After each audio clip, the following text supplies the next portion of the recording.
I do want to just say welcome to the LISSA meeting. This is something we're trying new this year, to do our meetings online exclusively, to sort of make them a little bit later in the evening to be more accommodating to people that work full-time, and also to make it easier for all the students that we have that are online only anyway. So we were able to bring in John. John is a former LISSA president, right, John? That's right, yep. Yeah. So, he's going to tell you all about himself, so I won't do that. I'll let him do that.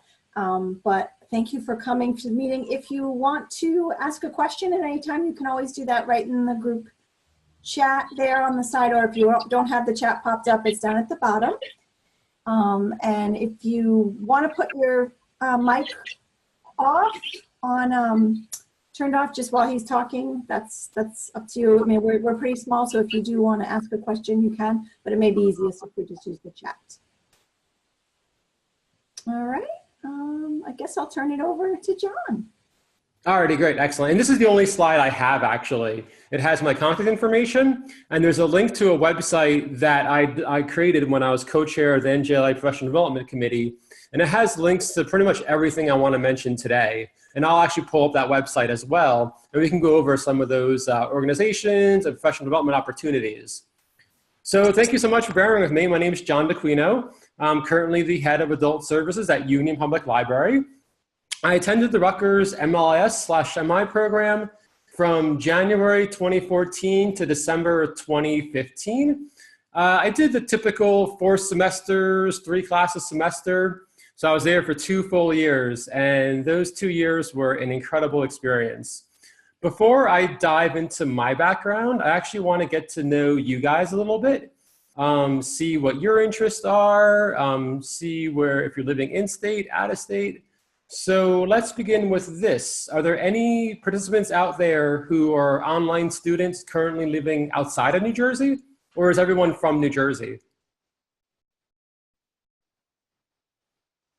And you could feel free to use the chat box or your microphone. We're a pretty small group. All right, so we got a bunch of NJs. Great, and I see more people joined as well when we were having those tech problems. So nice to see all of you. I'm honored to be here. Thank you so much for coming tonight. Excellent. So it sounds like from the people who responded are all in NJ. Cool. And what are some of your interests? Public libraries, academic libraries, archives, special libraries, law, medicine, anything? Yeah, I would love to hear what you guys are focusing on and what sort of librarianship and information management specialty you're thinking of. Archives, academic, working in public as well, school and public. I forgot to say school, sorry about that. Archives, special collections, alrighty. School and public, academic and public.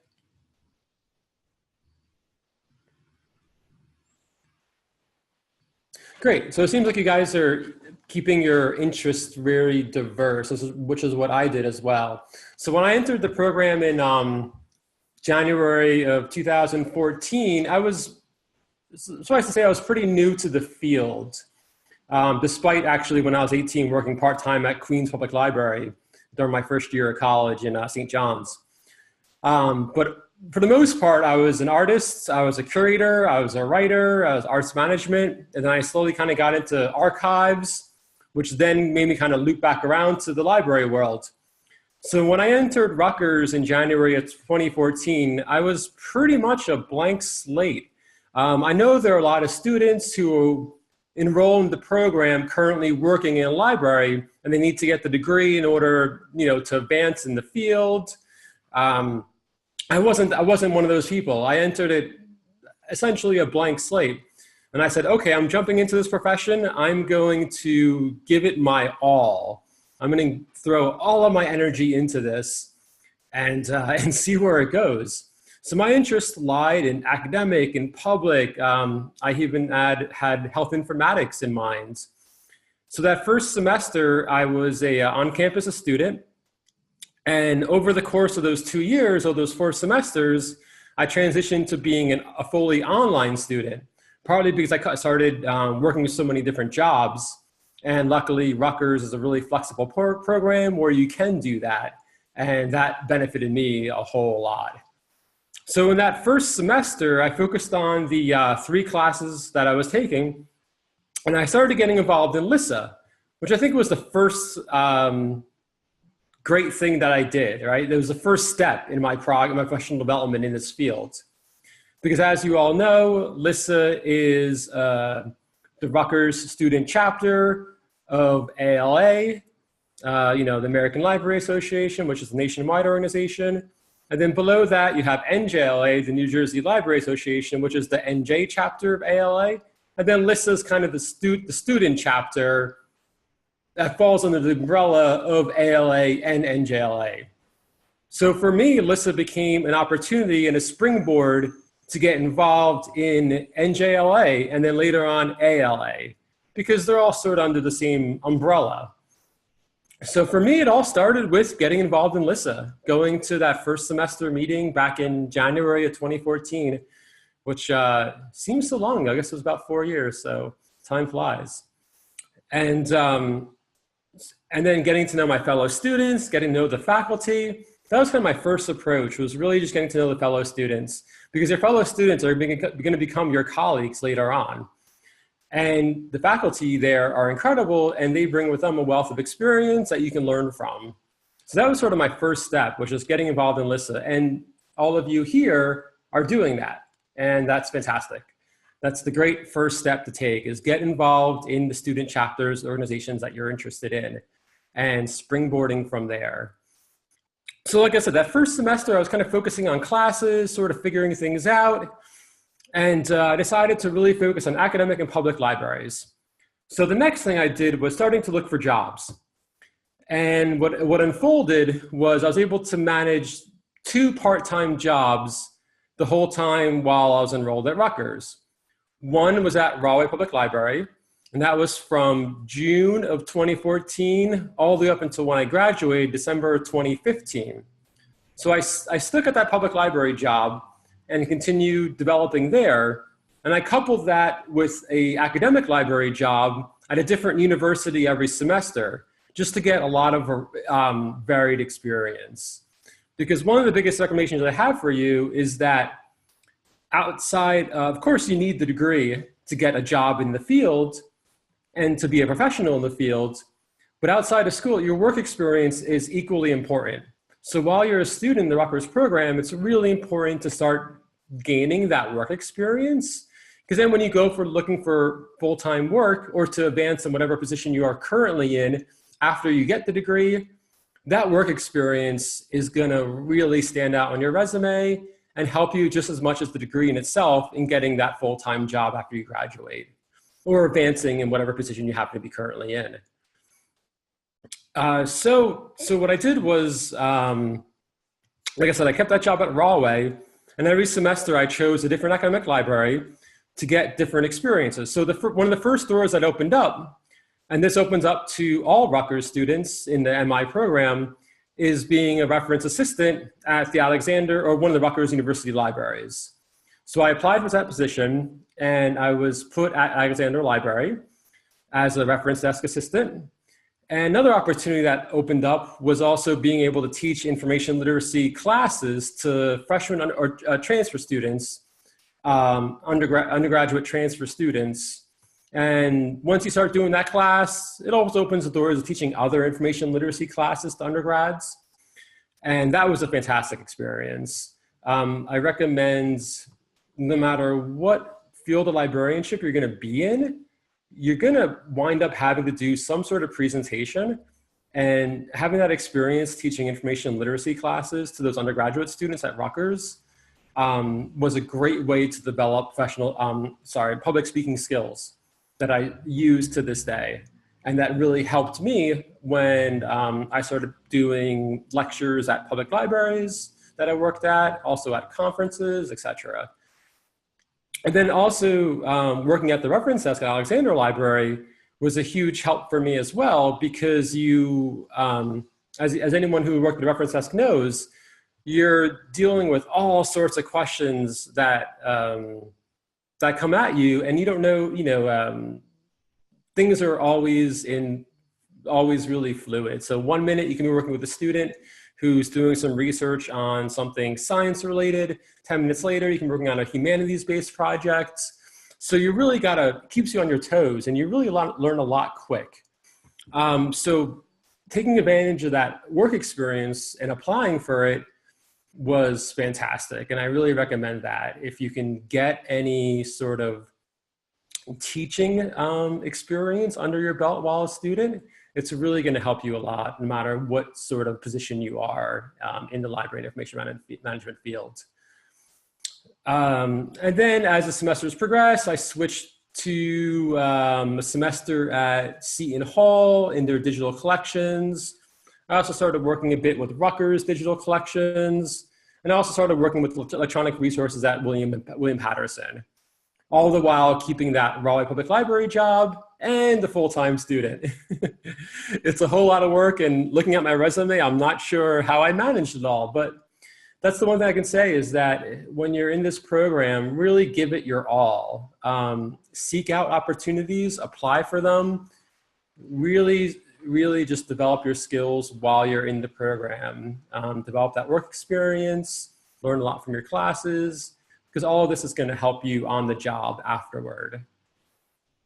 Alrighty, so that kind of covers the work experience while I was a student. I was also lucky enough to really get involved in a lot of professional development opportunities during those 2 years at Rutgers. And again, it sort of began with, getting involved in LISSA. That was sort of my springboard. So outside of that, one of the big opportunities that I applied for and got accepted to, thankfully, was the NJLA, New Jersey Library Association, Emerging Leaders Program. Now, at the time, there were about 30 participants, if I remember correctly, and there were only, out of that, maybe 2 students, and I was one of them.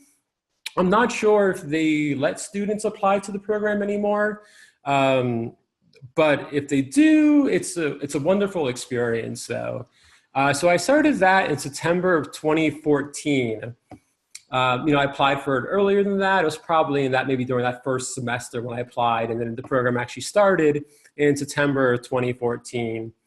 And that was a wonderful opportunity to learn about New Jersey Library Association, to network with all of its various members, to attend these exclusive events that were about leadership skills, professional development. It was just a fantastic networking experience. And what happens when you're part of that program is that once you finish, it's about 9 months long. So that wrapped up around May of 2015. And once you finish that program, you're guaranteed a spot on one of the NJLA committees. Now, if you're a bit familiar with NJLA and its various sections, committees, etc., committees are something that you have to apply and be accepted on, whereas sections, you can just write to them and join. So committees are a little bit trickier to get on. So if you're an emerging leader, you automatically get a committee spot as their emerging leader intern. And I was placed on the Public Relations Committee. So I was able to use that NJLA Emerging Leaders Professional Development experience to then springboard onto serving on a committee while I was still a student. And now serving on that committee was another great way to meet librarians from all around the state, to network, to utilize some of my skill sets and apply them to the library field. I mentioned before, I started out as an artist in photography and video. So working on this public relations committee, I was able to make interesting and fun promotional videos as well as some graphics. And it was just a great way to network with people all around the state.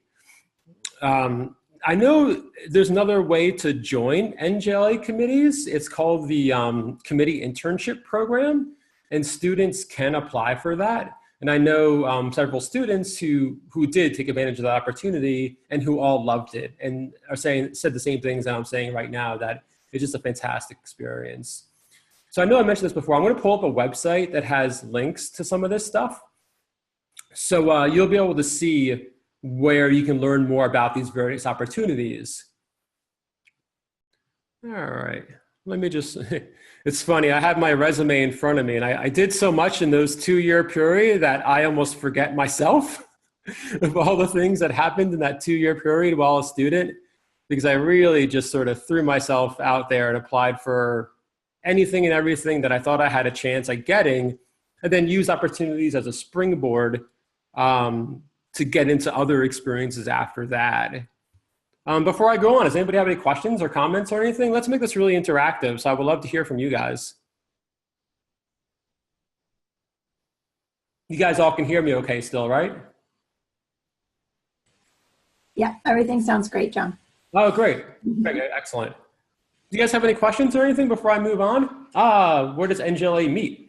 So all over the state. It's a statewide organization, and they have various committees and sections, and they meet all over the state. And then the annual conference is usually down in Atlantic City.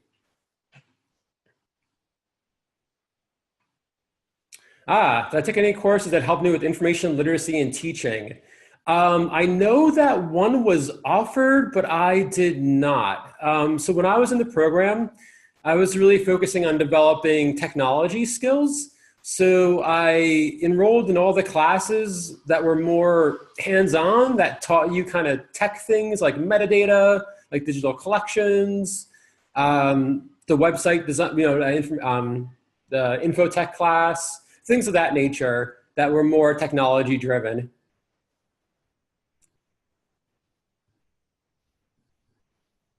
Yeah, those classes sounded fantastic. At the time, though, I was just sort of looking to learn as much technology skills as possible, and I kind of gravitated towards all those types of classes.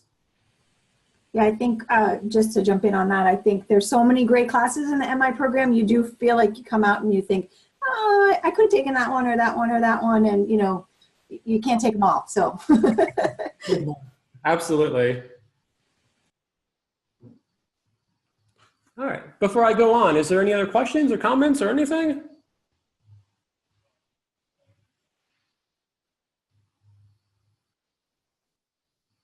No? Okay, so I'll keep going then. So outside of that NJLA Emerging Leaders Program, another great opportunity that arose was called American Library Association Student to Staff Program. So I did this in June of 2015. So it was during my second year in the program. Like I said, I started January of 2014 and graduated December of 2015. So what this is that every MI school in the country, and I think this is still the same process. Correct me if I'm wrong though. But at the time, what it was that every MI every MI program in the country chose one student to participate in this program. And what it was is that the ALA paid for the majority of the costs, and luckily Rutgers was able to pick up the rest for me. And you attend the annual conference. And when I went, it was in San Francisco. And they partner you with an ALA organization, and you kind of worked with them behind the scenes, setting up for the conference. And then during the conference, you worked their booth. So I was paired up with the ALA Public Relations Committee, which is tied to the Libraries Transform. Library Transform, promotional campaign that many of you are probably aware of. And they also run the I Love Libraries website, which is really great too. So this was a fantastic experience. Now, I got a chance to network on the student level within LISSA. I had experience networking on the state level with NJLA, my experiences there. And now I was be able to network on a nationwide level with an ALA and their Public Relations Committee. And this was a fantastic experience that's opened up to students only. So you can pursue this during your time at Rutgers. And I was so happy I did. It really opened up a lot of doors. I made a whole lot of connections on national scale. Got to learn more about ALA and its various committees and how it's run. And these are contacts that I still keep in touch with. So that was another fantastic experience that I pursued while a student that really helped me professionally. And again, all this stuff that you get involved with looks fantastic on your resume. And then when you go apply for that full-time job when you're graduating or looking to advance in the current position that you're in, all of this is really going to help you with that. So I can't stress enough that just getting involved in various things while you're a student is critical. Alrighty, so I'm just looking over my resume and seeing if there's anything that I missed while I was a student at Rutgers.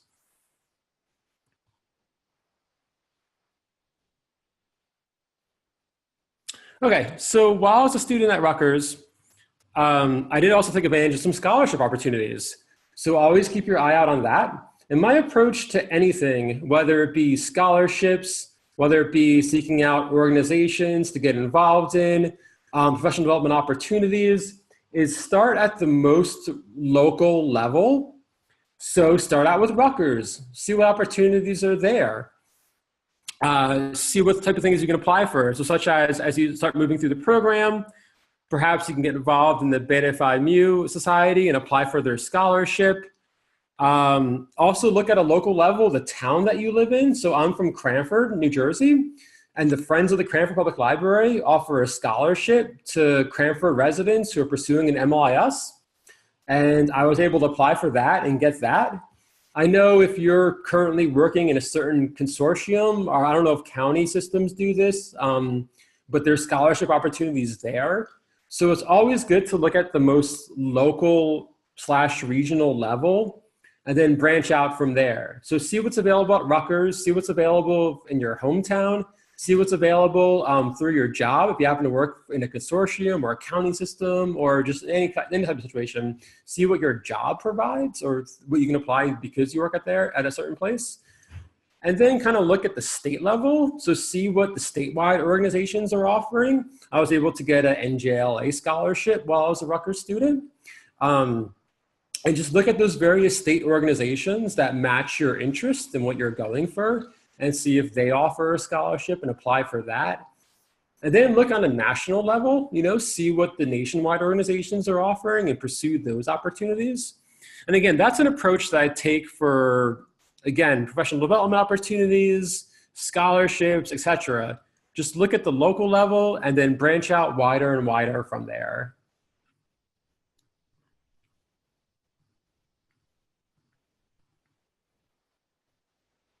All right, do you guys have any questions before we keep going on? Oh, I see Joyce popped a link.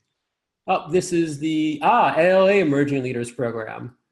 Yeah, it's a fantastic program. So I was about to get to that. So that is something that I applied for while a student, but didn't start until I graduated. So I was kind of holding off on that one, but I'll mention it now. So because I was that NJLA Emerging Leader, it put me in a great position when I went to go apply to be an ALA Emerging Leader.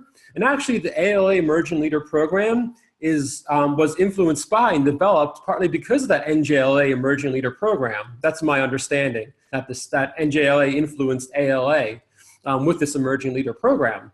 So having gone through that NJLA Emerging Leader program, I thought it would put me at an excellent position to then apply for the nationwide Emerging Leaders Program. And I was absolutely thrilled to be accepted into it. And like I said, I applied to it while I was a student, and then it started in January of 2016. Again, I graduated December of 2015, and that started in January of 2016. At that time, I was working full-time at Montclair Public Library, where I was at for 2 years, and then I've been at Union Public Library for 1 year. And I'll talk more about that in a second. But that was a fantastic program. So what that is, it's a nationwide, it's through ALA, it's nationwide. You're going to ALA's Midwinter Conference for free, all expenses paid. You're going to the ALA Annual Conference for free, all expenses paid. And what happened is that they group their emerging leaders into separate groups, and you work on a project. So I was put on a task force that through PLA, Public Library Association, to work on what they call the Professional Development Toolkit. And it's still online. And actually, I'm going to show it to you guys pretty soon, what it is. Basically, it's links to various resources on a number of topics, and it's really thorough. So say, for example, if you're a cataloger new on the job, if you went to the PLA Professional Tools website, you'll find the section on cataloging, and you'll see links to various webinars, etc., that kind of go over current trends in the practice. That's the same if, say, you're someone who's doing new to instruction in a public library setting.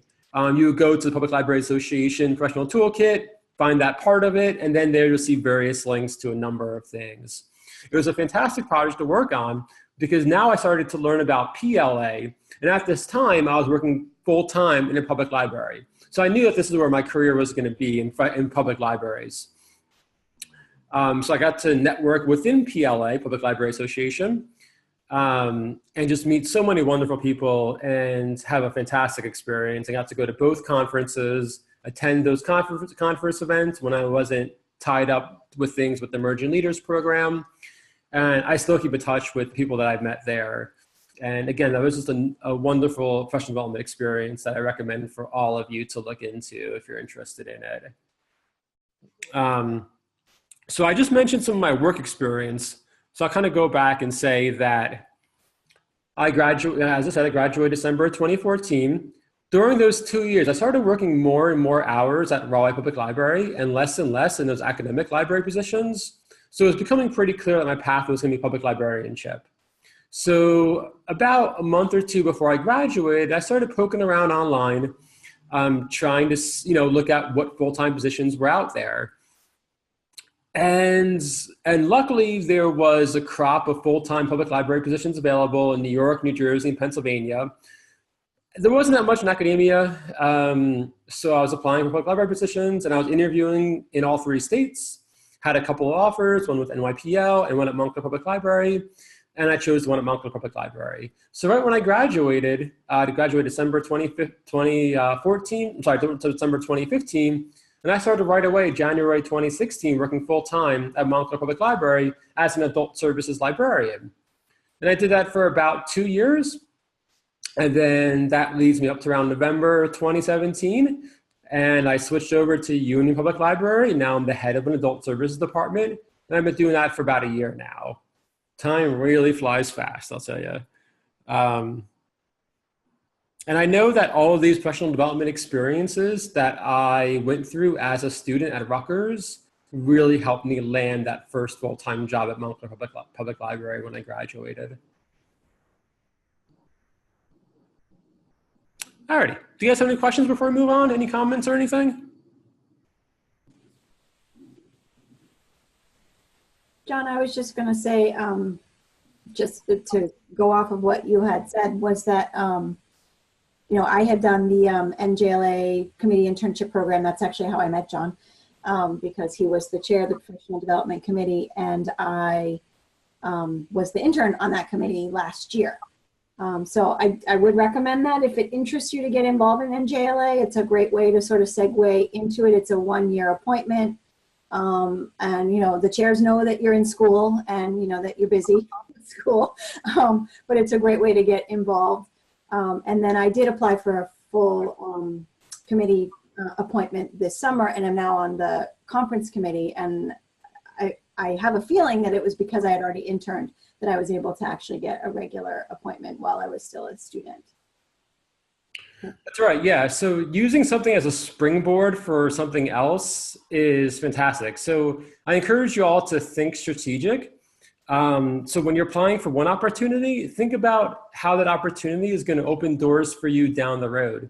So I should mention, now I don't want to get into all the things that I've been doing post-graduation, but I do want to say this though, is that all of those contacts and experiences that I got while a student really helped propel me after I graduated as a professional in the field to continue working with NJLA, to get more and more involved, to then co-chair the Professional Development Committee, to then do a number of NJLA conference talks in different formats, panel discussions, leading my own sessions.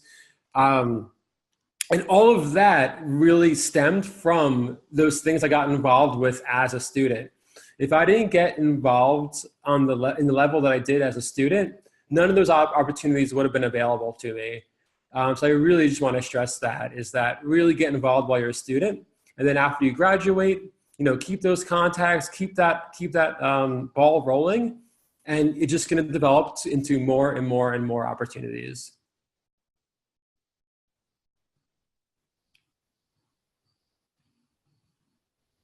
Alrighty, so at this time, I want to pull up and I should say, if you're curious about my full background, all the things that I did after graduating, you can certainly look me up on LinkedIn. My whole resume is on there. If you just search for John Daquino, you should see my LinkedIn profile. So at this time, I want to pull up a website that contains a whole lot of links to various organizations, professional development opportunities, career boards, etc. So this is something that I developed for the NJLA Professional Development Committee roughly about 6 months ago, 6 months to a year ago.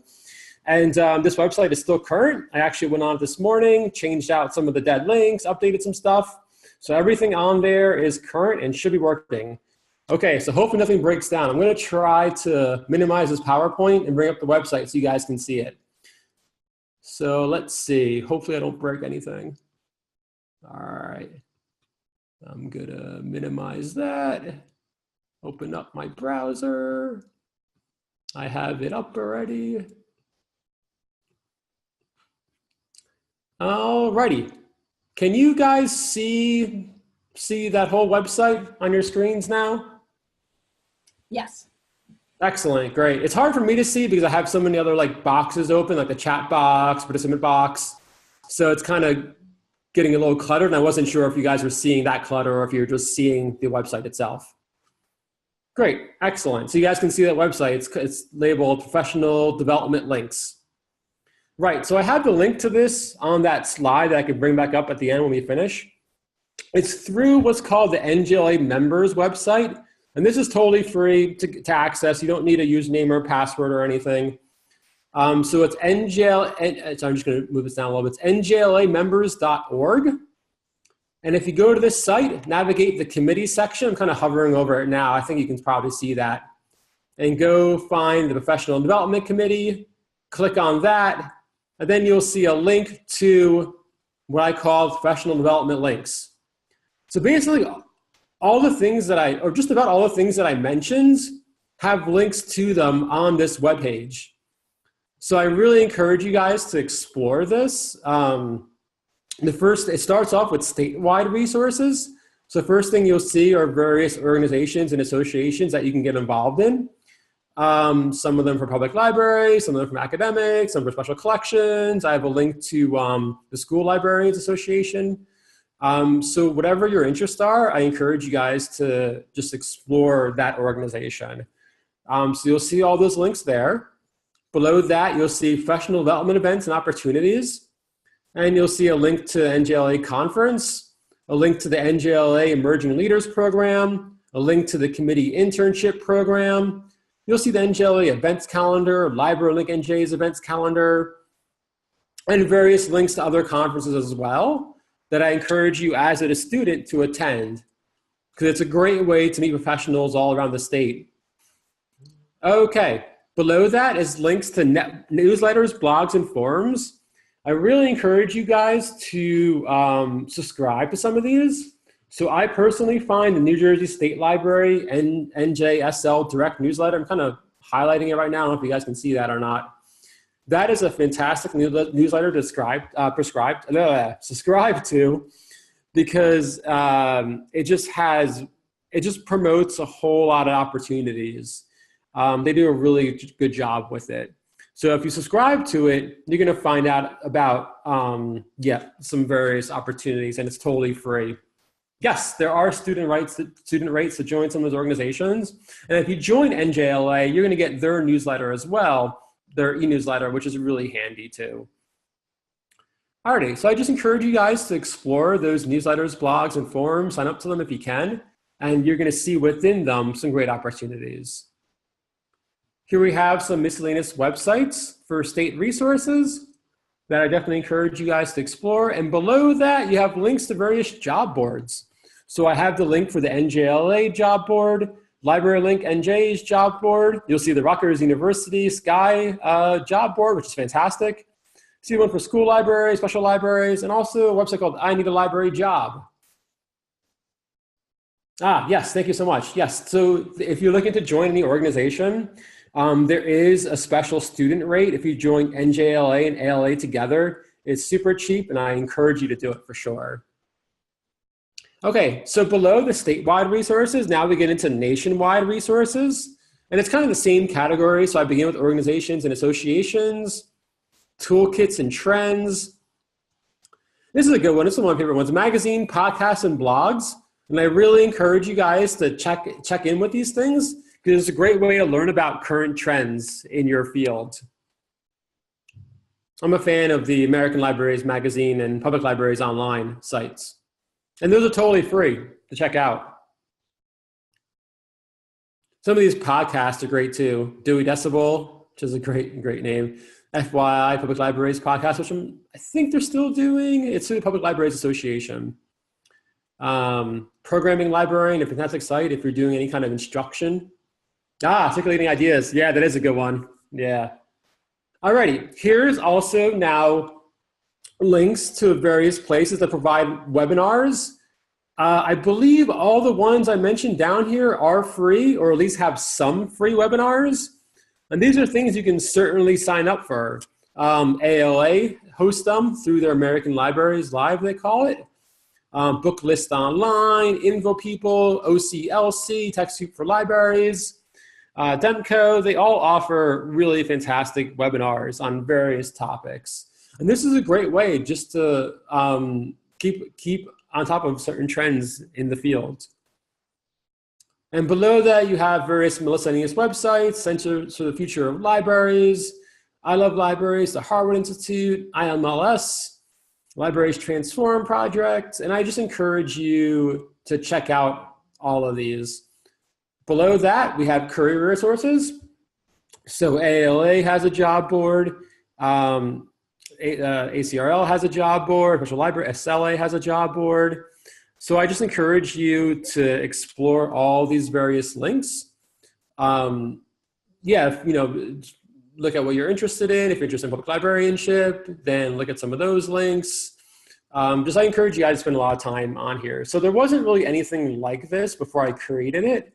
And that's the reason why I did create it, because there's so much going on in New Jersey, right? So I didn't say this before. I was meaning to say this at the beginning of our talk, but I think New Jersey is one of the best states to be studying library science and information management and to be working in this field because it's a really small state, but yet there's a ton of libraries out there, tons of special collections, archives, etc. You're close to New York City, you're close to Philadelphia.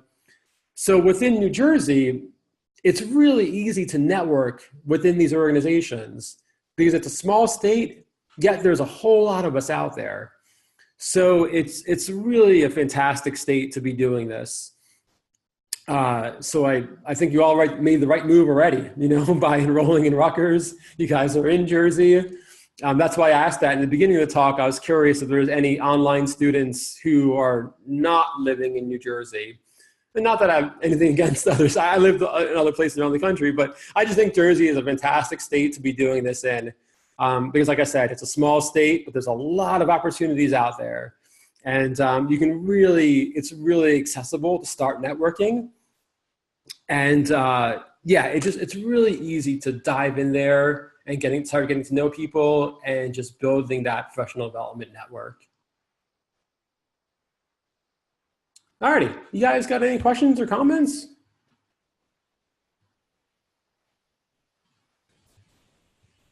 Again, if you want to unmute and ask, feel free. You're okay with that, right, John? Oh yeah, absolutely, absolutely. Yeah. If you want to do it via your microphone, unmute yourself. Yep, you can do it over the chat box, however you like. And please feel free about anything and everything.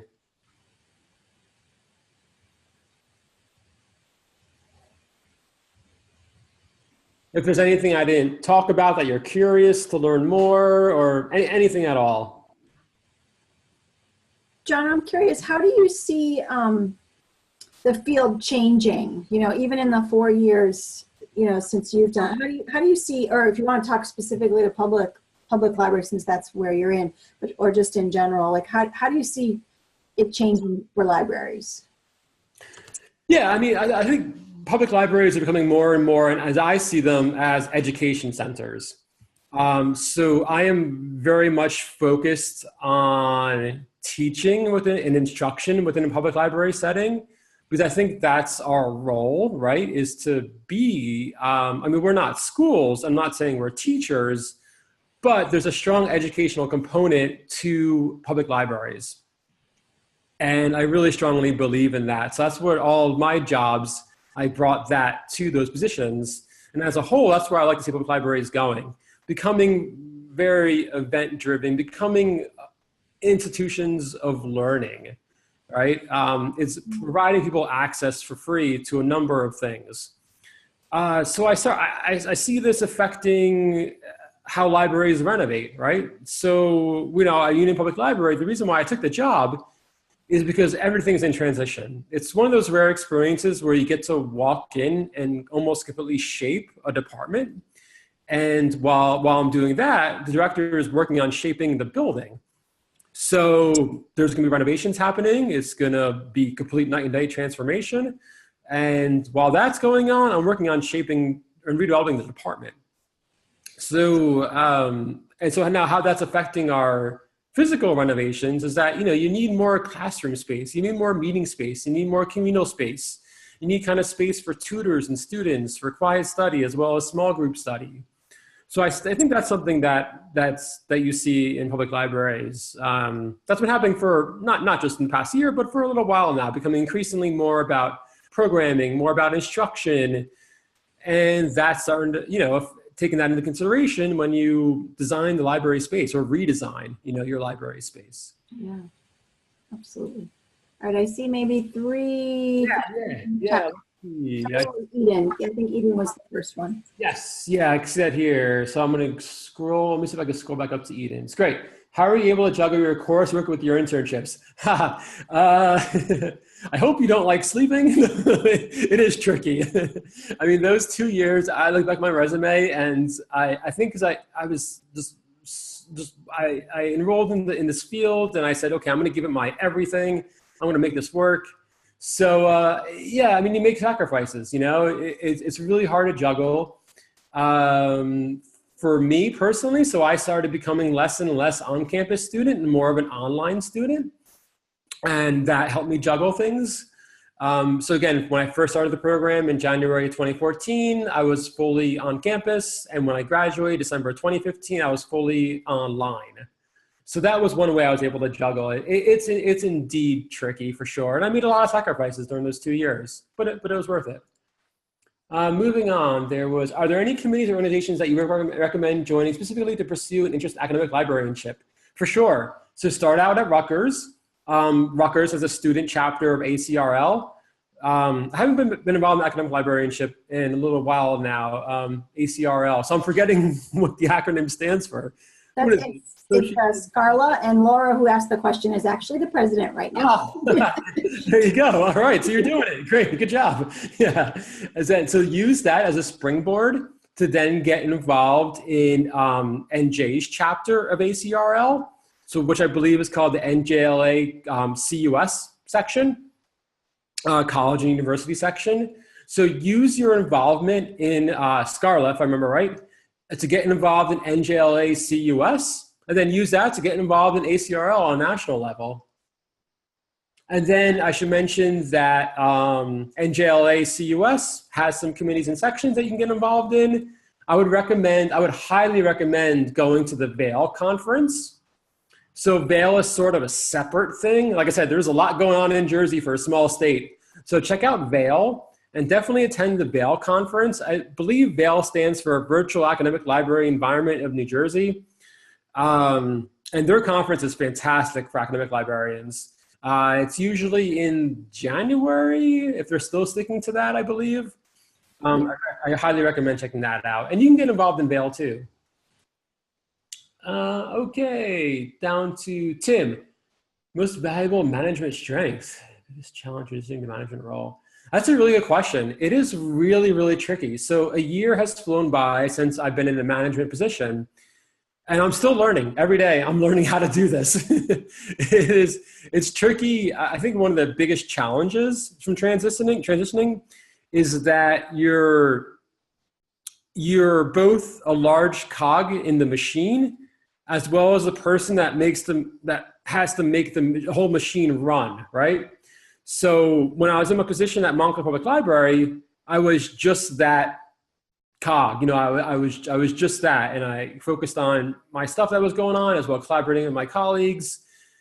And then my new position as head of an adult services department is to bring a lot to the library. So I'm still kind of that cog. I'm still doing all that stuff, but now I'm also involved, responsible for everything, for the department as a whole. And it's really tricky managing that. And I'm learning how to do it every day. I would say that being involved in the NJLA Emerging Leader Program and the ALA Emerging Leader Program really helped me a whole lot to develop those leadership skills. I'll also say that recently I enrolled in what's called the super has a hard name to say, Super Library Supervisor Workshop Series offered through Library Link NJ. And that was a fantastic way to develop management skills. So hopefully the answer helps. Julie, so she had a wonderful experience pairing up with a mentor via Library Link NJ. Yes, absolutely. So I have a link to the Library Link NJ mentor program. So as a student, you can reach out to one of the Library Link NJ mentors, and they can certainly help you along your path. I really recommend that. Yeah, that's a really, really good thing to look into. Thanks for mentioning it. I forgot about it. And I know I have a link on that Professional Development Links webpage. Yes, and Joyce was mentioning that if you're in a different state, for sure, look into your statewide organizations. All right, did I miss anyone's question, or do you guys have any additional comments or anything at all? Please feel free to use your microphone or use the chat box.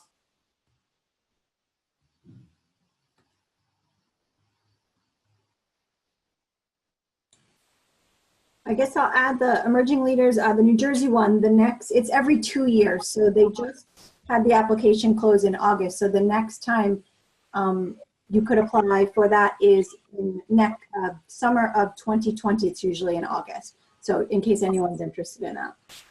Thank you, Joyce. I forgot to mention that. Yes, that's right. It is every 2 years. And I just got lucky that it happened to fall in when I was a student. And like I said, I'm not quite sure if they're still accepting student applications. I'm not sure if there's any stipulations or criteria. However, I was really glad they accepted me into the program while I was a student, because it really helped me a whole lot develop some networks and develop connections within this around the state.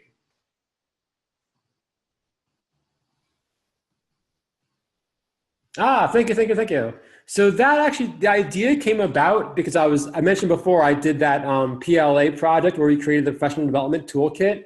And actually, you'll see a link to that. I'm going to scroll down. I think you guys can still see my screen.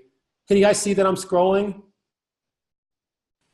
Yeah. Okay, good. I'm going to go down to that Nationwide Resources. It's right here. I don't know if you guys can see that I highlighted it. Public Library Association Professional Tools. If you're curious to see what it looks like, there's the link to it. So after doing that, I kind of had an idea to make this page, because there is so much out there in New Jersey, and there's no place that really kind of ties it all together. So that's what I was trying to do here, was promote NJLA, Library Link NJ, and then Vail, and then all the various other organizations for special libraries and school librarians, etc. So glad, hopefully you guys find it helpful. Alrighty, so there's just one more general tip that I have for you guys, and I kind of share this with everybody I talk to in the field if we're talking about professional development and tips, etc. Is that, so if you become, involved in, I see this mistake made so much, and that's why I mention it. So if you become involved in these various organizations, etc., and you're starting to go to meetings, and at the meetings are professionals from different places around the state, I just strongly encourage you to, when you're there, almost act like you're on a job interview of sorts. Just never speak badly about the place you're working at.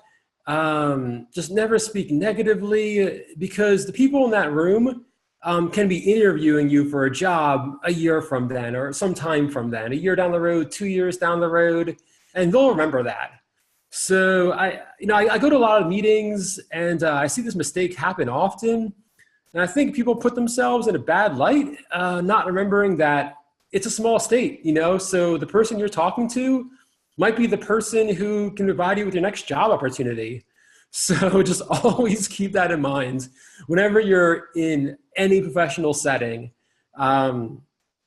Whether it be a committee meeting, etc. Even start doing it now with your fellow peers, because there's a number of people I graduated with who are now working professionally in public libraries in Jersey, and we're still in connection with each other. And I might, be applying for a job at their library. They might even interview me, So I just encourage this all the time, that the more you get involved in all this professional development stuff, just remember to be on your best behavior at all times and treat it almost as if you're on an interview. Always put yourself in the best possible light, put the place that you work for in the best possible light, the school that you're going to, etc. So I just wanted to throw that little tip out there, because it is very true. And you'll find this, that the more and more you get involved in stuff, you're going to see these people all around. And when you go for applying for different positions, you're often going to be interviewed by someone that you met before. Does anybody else have their own tips to throw out there? Please do.